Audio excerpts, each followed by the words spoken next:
Hello and welcome to Big Orbit's Cardfight Vanguard weekly update. My name is James and I will be going through the new cards shown throughout the past 7 days. So this week we got monthly Bushiroad, and with that combined with the regular card of the day, we have got a lot of technical booster cards to go through. Thanks to the anime, and a couple of days after when the full reveal happened, we finally get to see the Murakumo GR. He is Ambush Demon Stealth Dragon Shirabaku Buster. He's a stride, and it has a fairly expensive act cost of Counterblast 1, Soul Blast 2, drop a card and choose a card from your drop zone and return it to your deck. This skill is also once per turn and a Generation Break 2, but if you pay the cost, you can clone one of your units and that new unit gets a drive check, but only for the first battle of the turn. It's important to note as well that Bushiroad have confirmed that if the clone is a grade 3, it still gets Twin Drive, so that gives you 5 drive checks in one turn.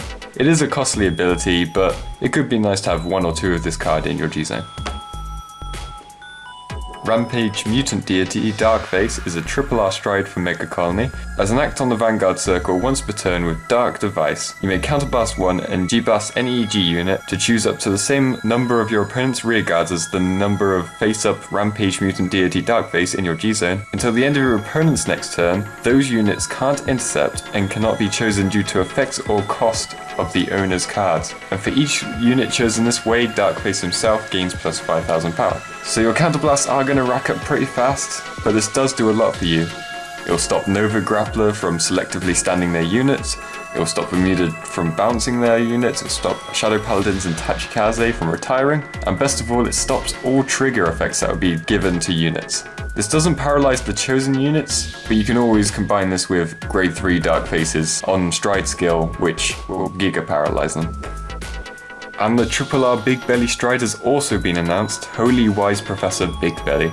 As an act on the Vanguard circle once per turn, Generation Break 2, you may Counterblast and Persona Blast to choose one of your rear guards and it gets plus 4,000 power for each face-up card in your G-Zone.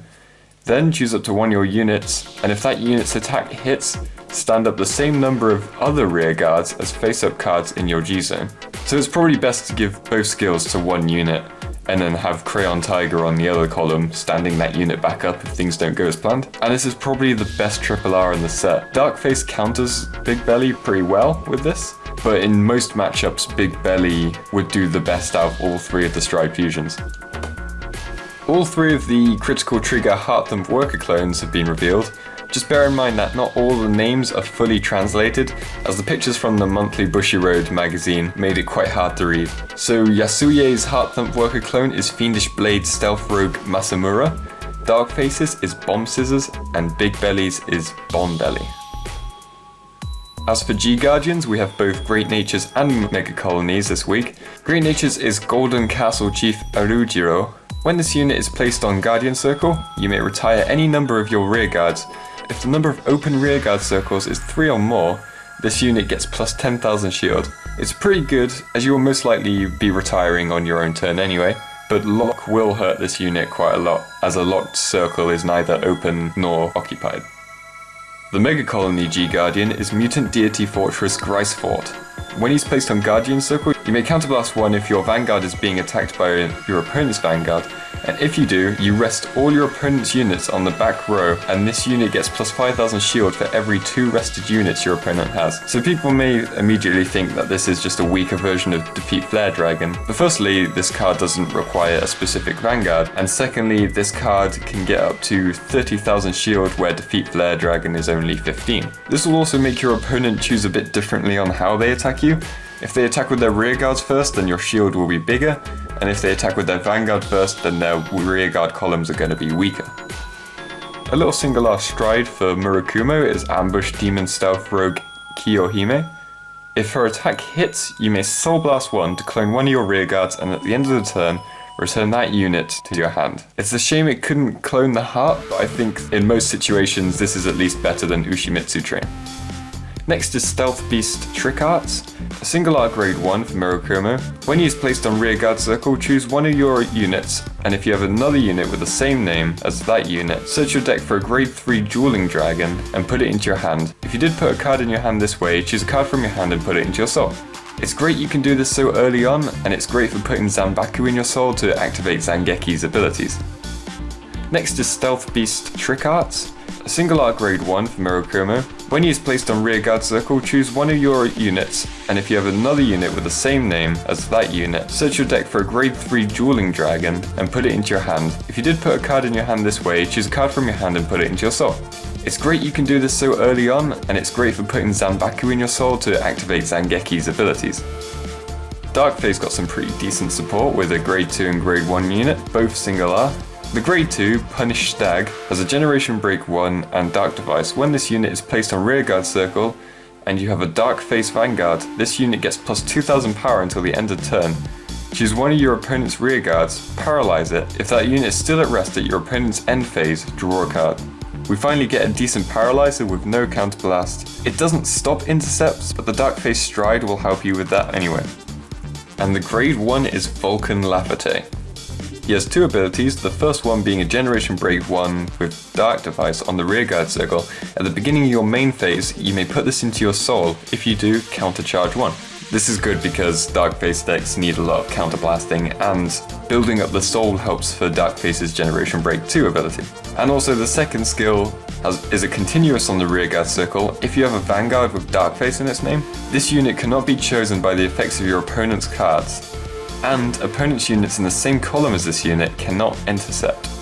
This is such a great card. It does a lot of little things that let you keep stabbing away at your opponent slowly, which is great for Megacolony.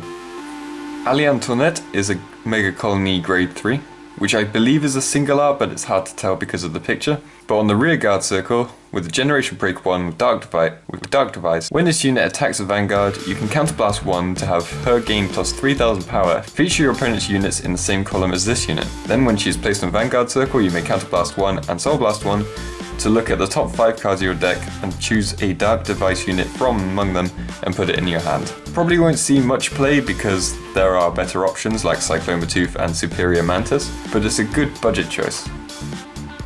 Then we have Scholarship Ali Belly, a single R grade 1 support for Big Belly. He has a continuous on the rearguard circle. If you have a Big Belly Vanguard, this unit can't be retired by effect. Then, as an auto on the rearguard circle, Generation Break 1, when this unit boosts a unit with success, you may Soul Blast 1 to give that unit plus 4000 power until the end of turn, and then at the end of turn, you retire the boosted unit. So mainly a great target each turn for Big Belly's on-stride skill. 3 new forerunners have been shown, one for each clan. I will go through them, weakest to strongest in my opinion. So the first one is for Great Nature, Scintillating First Year Student Little Belly. He has Success 20,000 and has an auto on the rearguard circle with Generation Break 1. At the end of the turn, if this unit is successful, you may retire this unit to countercharge 1. His second skill is an act on the rearguard circle that lets you rest him to give another unit plus 2000 power. So it can be useful to use that 2000 power to just push it up to success, but right now Pencil Koala is still better. Next is Megacolony's Childhood Command Rosenberg. As a Generation Break 1 act with Dark Device, you may put this unit into your soul and choose one of your opponent's rear guards. Until the end of your opponent's next turn, that unit cannot be chosen by the effects and costs of your opponent's cards. So it's like a little mini Rampage Darkface. Then as an act on the rearguard circle, you may rest this unit to choose one of your opponent's units and rest it. So if your opponent is trying to avoid your Dark Device by keeping their units stood, this unit can just put them back at rest. So the last and what I personally think is the best of the forerunners is Murakumo's Stealth Demon of Crow Feathers, Fugen. His first skill has Shadow Stitch on rearguard circle with a Generation Break 1. At the end of the battle that your unit attacked a Vanguard, if this unit was boosting and your attack didn't hit, move this unit to an open rearguard circle and stand it. This is great on big Shadow Stitch turns with Yasuie Tenma, and although it would take up a lot of counterblasts, you could stand Homura Raider up twice with using this with Runestar. His second ability is an act on the rearguard circle. If you rest him, you can put a normal unit from your drop zone onto the bottom of your deck. If the unit then has Shadow Stitch, you can give one of your units plus 3000 power. So finally, Murakumo has a Recycler, and it is very consistent, it being your forerunner. Also works great with Shirayuki with her Persona Blast. Onto the commons, we have Stealth Dragon Dual Weapon. He's a grade 2 Murakumo with Shadow Stitch. and at the end of the battle that this unit attacked a Vanguard, if the attack did not hit, you can retire this unit to clone one of your grade 1 or grade 3 rear guards, and at the end of the battle you put the clone at the bottom of the deck. This is yet another way to get Homura rated to stand up twice, if you decide to combine this with Lake Diver. Next is an 8k grade 2 Stealth Fiend Awakohime. She has Shadow Stitch on the rearguard circle with Generation Break 1. If she attacked a Vanguard and it didn't hit, you can put the unit boosting her to the bottom of the deck, and if you do, you give your Vanguard the ability where when it attacks, your opponent can't guard with grade 0s from hand. This is once again a great thing for Homura Raider, as you can attack 2 or maybe 3 times, and every time your opponent won't be able to guard with grade 0s. Murakumo also gets a 10k grade 3, named Stealth Rogue Minezuki. If she attacked a Vanguard and it didn't hit, you can give another unit plus 5000 power. Stealth Dragon Manji Shooter is very similar, but he's a 6k grade 1 who has to be boosting a failed attack, and then you put him at the bottom of your deck and give something plus 5000 power. Stealth Beast Doran Shifter is a grade 1 support card for dueling dragons. Once per turn, as an act on the rearguard circle, you may counterblast 1 if you have a dueling dragon Vanguard, to choose one of your units, and if you have another unit with the same name, choose 2 of your rearguards. They gain plus 2000 power and they can attack from the back row. Unfortunately, you need a lot of counterblast for Zangeki's skill, so this may hurt him a little bit. I think this should have been Yasuie or just a generic card, because I feel like Yasuie could have put more use to this card.